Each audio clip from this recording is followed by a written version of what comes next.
राज्य क्रीडा स्पर्धा ही ठाण्यामध्ये भरवण्याचा सन्मान हा ठाणे आयुक्तालय आणि कोकण परिक्षेत्र यांना मिळालेला आहे। या स्पर्धा 22 फेब्रुवारीपासून आपल्याकडे सुरू झालेल्या आहेत आणि 1 मार्चपर्यंत या स्पर्धा चालणार आहेत। याच्यामध्ये संपूर्ण राज्यामधून 13 संघांनी भाग घेतलेला आहे, ज्यामध्ये राज्यामधल्या विविध पोलीस कमिशनरेट्स आणि सर्व जिल्हे आणि इतर पोलीस घटक आहेत त्यांच्या टीम्स आलेल्या आहेत।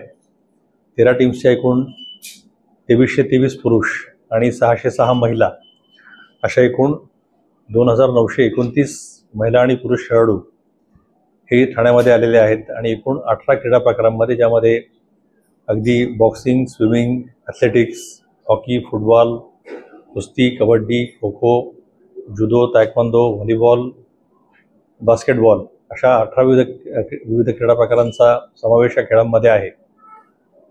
या स्पर्धा 1 तारखेपर्यंत चालणार आहेत। आज सर्व खेळाडूंची व्यवस्था राहण्याची आपण केलेली आहे। संपूर्ण राज्यामधून वरिष्ठ पोलीस अधिकारी देखील या स्पर्धांकरता उपस्थित राहणार आहेत। महाराष्ट्राच्या पोलीस महासंचालक सन्माननीय रश्मी शुक्ला मॅडम, इतर महत्त्वाचे पोलीस अधिकारी देखील या स्पर्धांकरता येणार आहेत। या स्पर्धांची जी लाईव्ह लिंक आहे ही देखील आपण यूट्यूबची लिंक प्रोव्हाइड केलेली आहे। आपल्या सर्वांना विनंती आहे की ही लिंक देखील आपण स्वतः देखील पाहावी आणि ठाण्यामधल्या प्रेक्षकांसाठी देखील ही लिंक उपलब्ध करून द्यावी। स्पर्धेचं औपचारिक उद्घाटन हे 27 तारखेला महाराष्ट्राचे उपमुख्यमंत्री आणि ठाणे जिल्ह्याचे पालकमंत्री आदरणीय एकनाथ शिंदे साहेबांच्या हस्ते होणार आहे आणि समारोप जो आहे हा 1 तारखेला महाराष्ट्राचे मुख्यमंत्री आदरणीय देवेंद्र फडणवीस साहेबांच्या हस्ते होणार आहे। त्यामुळे या स्पर्धांसाठी देखील आपल्या सर्वांना आमंत्रित करण्यात येत आहे। आपण स्वतः देखील स्पर्धा पाहाव्यात।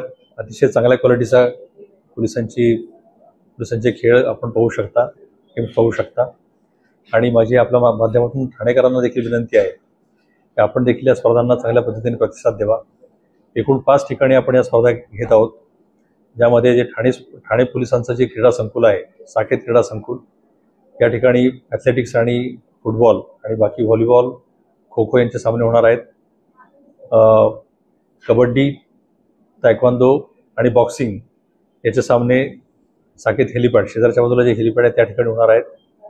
पोलीस मुख्यालय जे आहे, ठाणे पोलिसांचं मुख्यालय, या ठिकाणी हॉकीचे सामने आपण घेत आहोत आणि जो आपला सिद्धी हॉल आहे या ठिकाणी वेटलिफ्टिंगचे सामने आपले होणार आहेत आणि रहेजा गार्डनचं जे ठाणे महानगरपालिकेचं संकुल आहे त्या ठाणे क्लबमध्ये स्विमिंगच्या स्पर्धा आपण घेणार आहोत।